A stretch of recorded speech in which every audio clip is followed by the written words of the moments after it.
wellnesscouch.com, streaming wellness into your lives. Welcome to Nourishing the Mother, featuring your hosts Bridget Wood and Julie Tenner.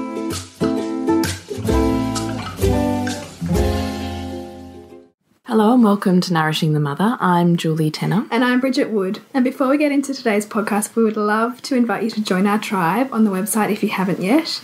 We put so much love and thought into the emails that we send out each week to our tribe, and we get the most gorgeous replies from people all across the world who are resonating on some level with the blogs we write, with the podcast for the week, with our little musings from our own week and reflections. So we'd really love you to be part of that, because it's absolutely where we connect and where we go deeper from the themes that are picked up within the podcast. And it's just a place for you to nourish every part of you on this motherhood and journey of yourself and a feminine woman. So that's right. So nourishingthemother.com.au, on our homepage you'll see a form to jump on into our tribe. Yes.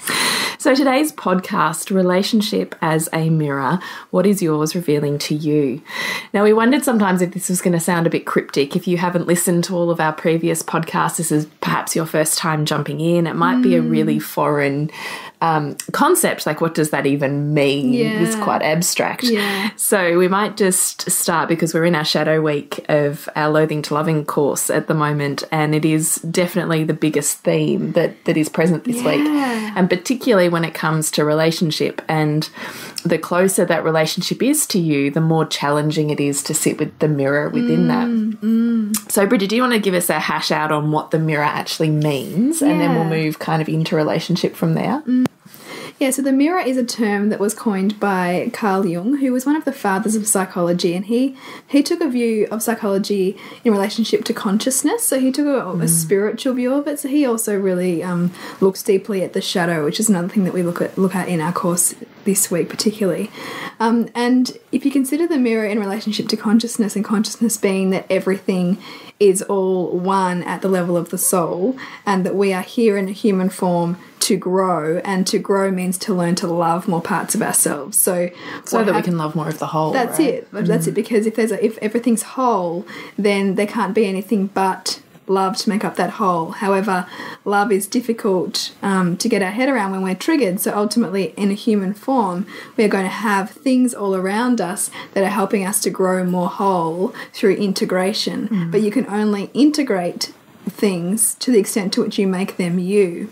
So that is why everything around you is on some level a reflection of you that you have disowned, and it's come into your perception in order for you to love it, essentially. And this is not to love and go, oh, thank you so much, I love you, I'm so, so glad mushy you're here. Support version of love. It's about love in the space of seeing what it gives you, even if what it gives you find hard to take. Because this is a concept also that we hash out that can be really hard to swallow, particularly if you've built a lifetime upon perhaps a wounded childhood story around parents that didn't meet your emotional needs or were abusive or challenging in various forms. And so you're really living those wounds now, and perhaps parenting from those wounds. It can be really hard when we're talking about this concept of it's all love. So, but this really comes from what you talk about often, Bridget, which is this border of support and challenge is where we grow the greatest. Yeah, and love really as a synthesis of those two things. So a synthesis being the two at the one time, so support and challenge at the same time, and a synchronicity, because Carl Jung also talks a lot about synchronicity. And, if you've done any kind of spiritual work, you will have been familiar with the term synchronicity, but it's actually referring to in space and time. In every moment, you are getting both support and challenge. There is both light and dark. However, our human senses are only able to perceive one or the other. So love is essentially a synthesis and synchronicity of opposites, of the complementary opposites. So it means that in a relationship, you're going to have support and challenge. The more you are simply trying to seek a support from your partner, and you have a one-sided fantasy of them only giving you support and they should do this for you and they should do that for you, the more they're likely to challenge you, to break your fantasy that they should be one-sided. Yeah. And this also, I think this is probably easiest to start with the concept of our kids. Like, what is love in terms of, is it all when we're supporting them and we're loving them and we're giving them everything they need and we're meeting their needs possibly before they even have needs and we're swooping in to save them from social emotional situations? Is love just that, or is love equal in the form of standing by and watching as they find their way in this world, or perhaps pushing them a little bit further than what they're ready for? Or setting limits. Yes, you know, absolutely. No. Setting limits, setting challenge, setting, things that you expect them to do that they don't want to do. Like, love is just as much the hard stuff as it is the beautiful stuff. And it's a great example because in parenting, you really wouldn't question that, right? Like you would see that as, oh, yeah, of course that's love. But why then do so many people have a difficult time integrating those same theories into a relationship? Absolutely. Absolutely. So that's where we want to go with today's podcast, but it's really worthwhile just kind of understanding the basics of the philosophy from which we are talking. Yes. So relationship as a mirror, and what is it revealing to you? So back to this question is probably where we want to start with. And what I'm reminded of in our course is a few conversations that we've had within our private Facebook group, and I've responded to a couple of people almost with the same underlying response of, your partner is and isn't anything, really. Anything that you are seeing or you perceive is missing is specific to you. So they are literally a reflection of you. So it can be hard to go, but how is that possible? Because it's, they're obviously this individual person and blah, blah, blah. But no, we couldn't, 10 of us could stand in this room and all of us could say, who's Bridget? What does she represent to you? And all 10 of us will come up with a different response about who you are. And it's not that you're any one of those things or not any one of those things. It's that each of us, based on our own stories and perceptions and wounds that we're running, see something different in you. Because everybody, there is no fixed reality. Everyone is filtering their reality, and therefore the people within that reality based on their own story, values, beliefs, wounds, whatever it is. So that's why you cannot see, it's not like a colour. You can't just see, all go, oh yeah, that's green. Yeah. It's not the same like that with people. No. And if you think that it is, generally it's because you're surrounding yourself with people who have similar views to you, so they'll go, oh yeah, that person is so blah, blah, blah. But you're going to see it in a very nuanced way. Yeah. Because it's just, we cannot possibly see the world the same, and therefore we can't see people the same way. No, absolutely. So when we're in intimate relationship, we say that they're our most intimate mirrors because we can't run from them generally. We're stuck in a house with them. We have to live through all of the parts that with perhaps friends or colleagues we can choose to exit the room of. Yeah. All of a sudden we're in this soup and this dynamic that we can't exit out of. And essentially the very function of their presence in your life is to highlight to you the areas for you to grow. And you conversely for them. But essentially the point is there's no one fixed reality on any one person. So anything you are seeing or not seeing in them is simply feedback for you, specific to you and your growth, not anything to do, in actual fact, with them. So this is really challenging, though, when all of a sudden you're going, oh, but he's so lazy, and he walked in the door and I was instantly irritated because, da-da-da-da-da. And what we're trying to get you to see is that it's not that he is or isn't any of those things. It's, why are you feeling irritated? What part of you are you feeling let down by?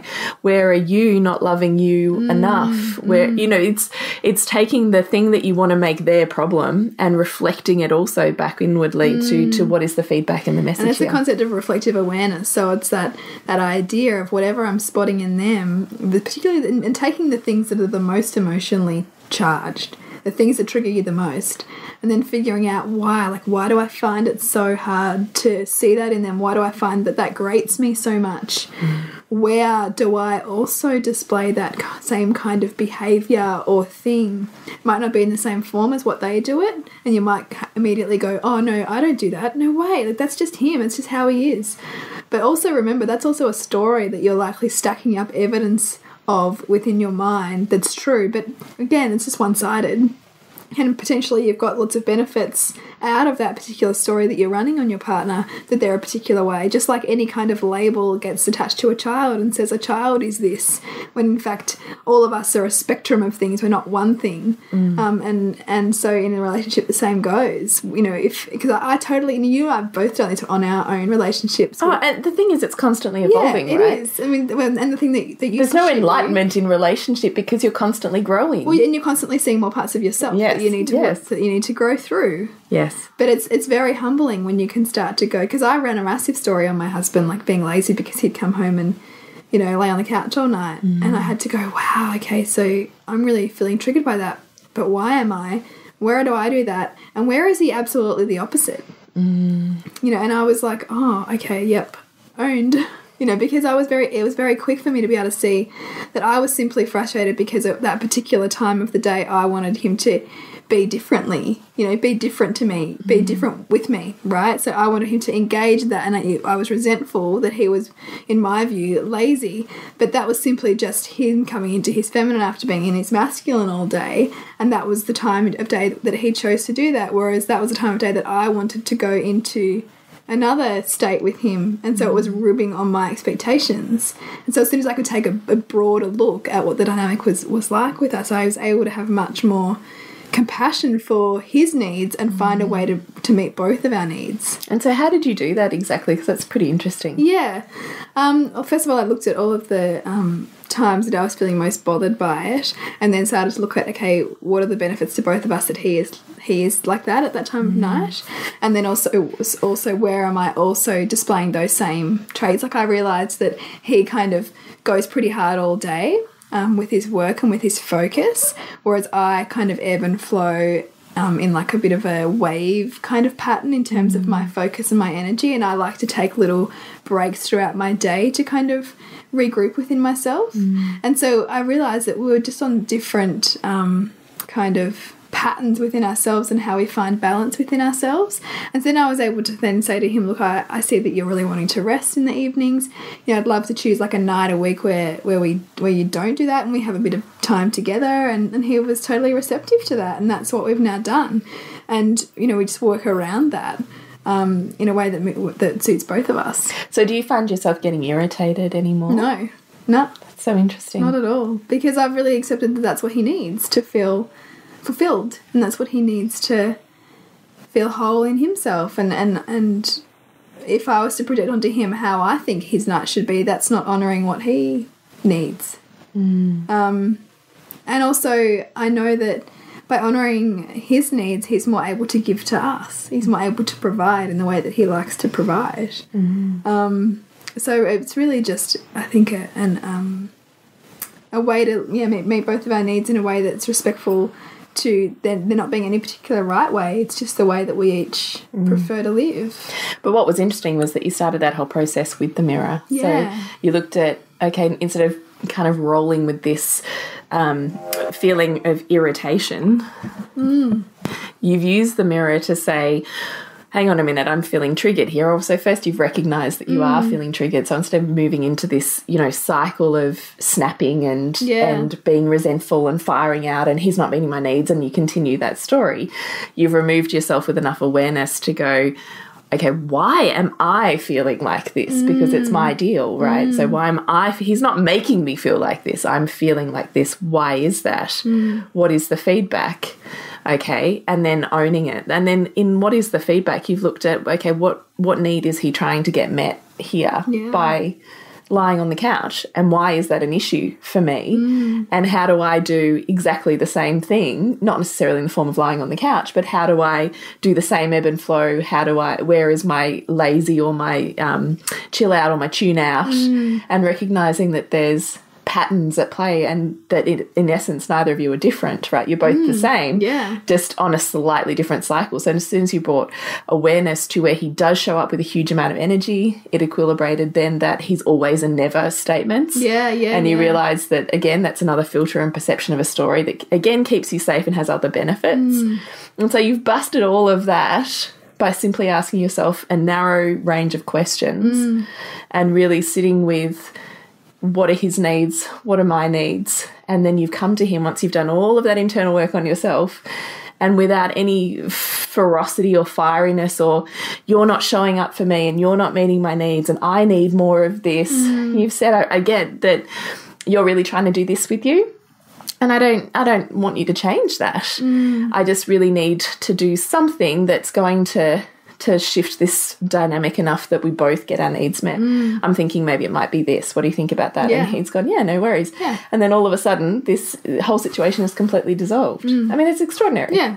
I guess I don't think of it like that because it's just something that's naturally evolved, I guess, in our relationship that I've had to get to that point. But absolutely, the mirror concept is probably the most profound thing to start to integrate into your life, because then you go, oh, wow, like, so everybody who annoys me the most is trying to teach me something about myself. And revealing a message. And I always think the emotion that you want to attach to that person is, in essence, you getting angry at you, or you getting irritated by you, or you feeling like you don't measure up in some way. So whatever you want to attach to that person, it's actually flipping that to you. Or I guess if you're speaking to yourself, you'd be saying me.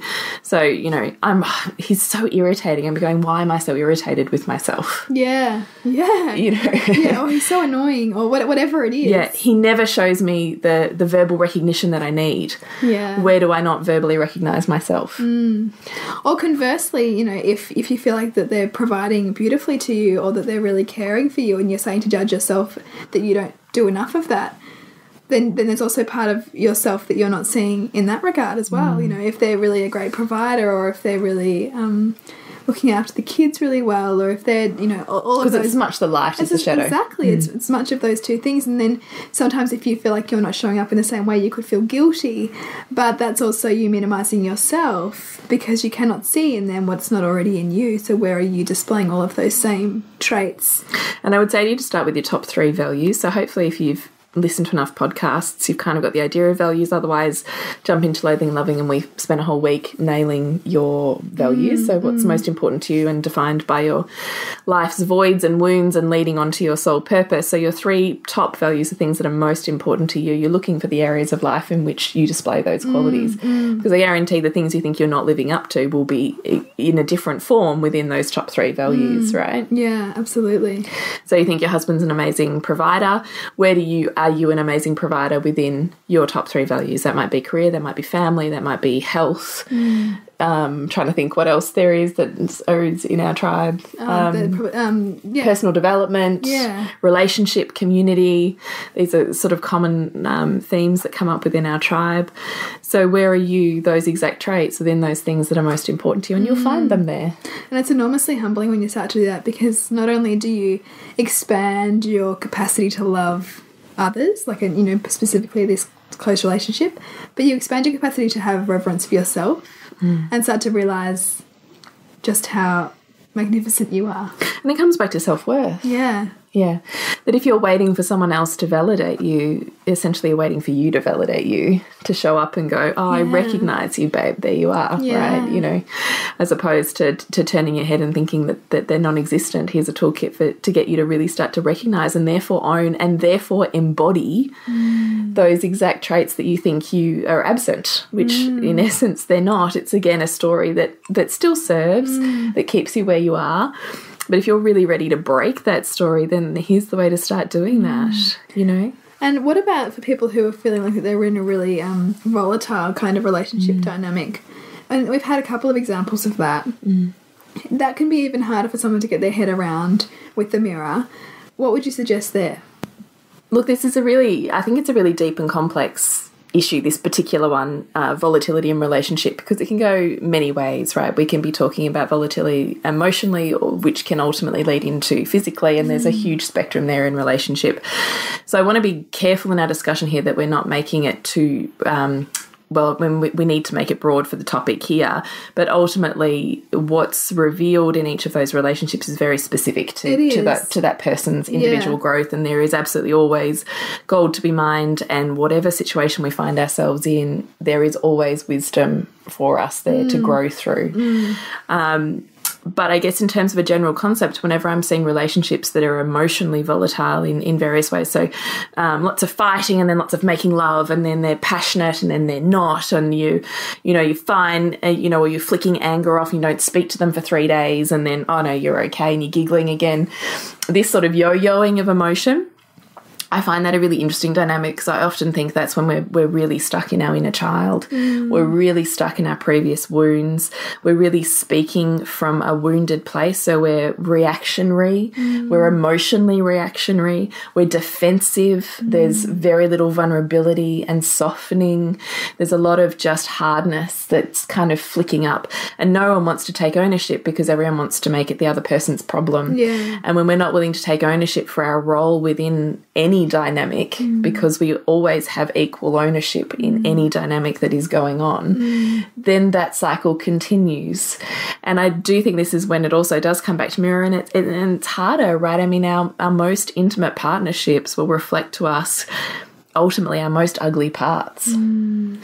And so where are we continuing to run from those? We continue to run into them. Like we can't, as you said, Bridget, we can't ever run away from ourselves. No. It doesn't matter if you run on a holiday or you run out of a relationship and into an affair. Doesn't matter where you run to. You are running from you, because everybody is a mirror, and ultimately whatever you don't deal with just keeps coming up. Run into it. Yeah. So do you want to take that anywhere else? Because that's kind of my view on when I'm seeing really emotionally reactive relationships.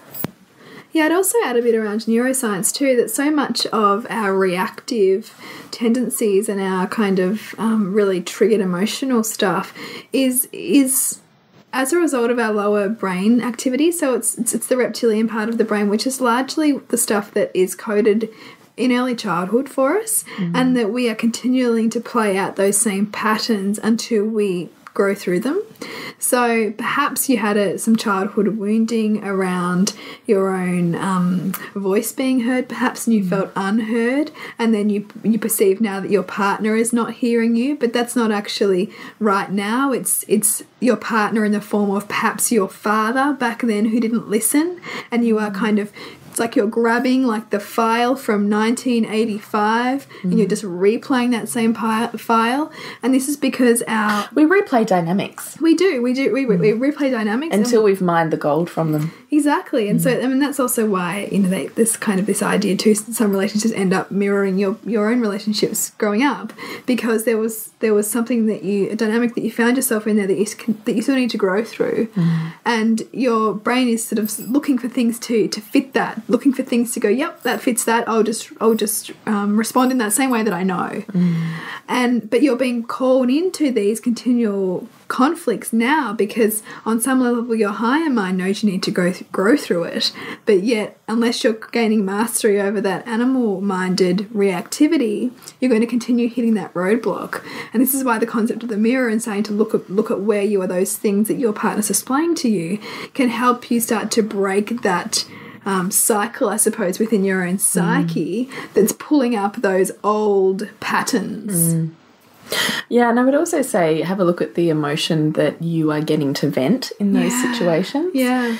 Because often we can, if we're not consciously finding outlet for well, I think for most often women, it's our darker emotions. Yeah. So it's rage and anger and, frustration and all of this stuff. If we haven't actually consciously got a practice where we can eliminate those from our bodies, not eliminate's not the right word, but express them rather than repress them, we're going to call in circumstances in which we'll get to flick them out and just to get them out of our body, because they kind of build up like a volcano, and then they're like, blah, here we go. We all have them, right? So, maybe it's when you're driving on the road, or maybe it's when you call Centrelink, or But there'll be, these are parts of us we can't get rid of, right?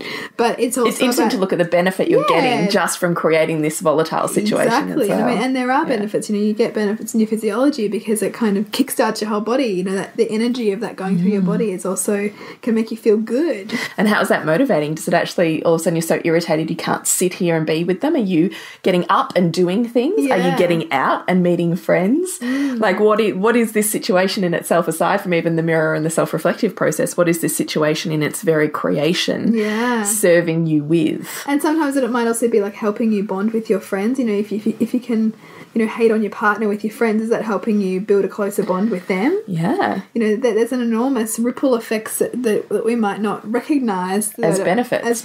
As a result of the dynamics that we're creating. Because everything is not only a mirror, but everything's also constantly shifting and has ripples. Yes. So starting to see how, you know, also conversely not judging yourself about it all being bad either, because seeing those benefits will help you balance out your own perception that you know, you should somehow feel ashamed of the dynamic. Well, it comes back to that conversation we're having at the start about love. Is ultimately it's still all a version of self-love.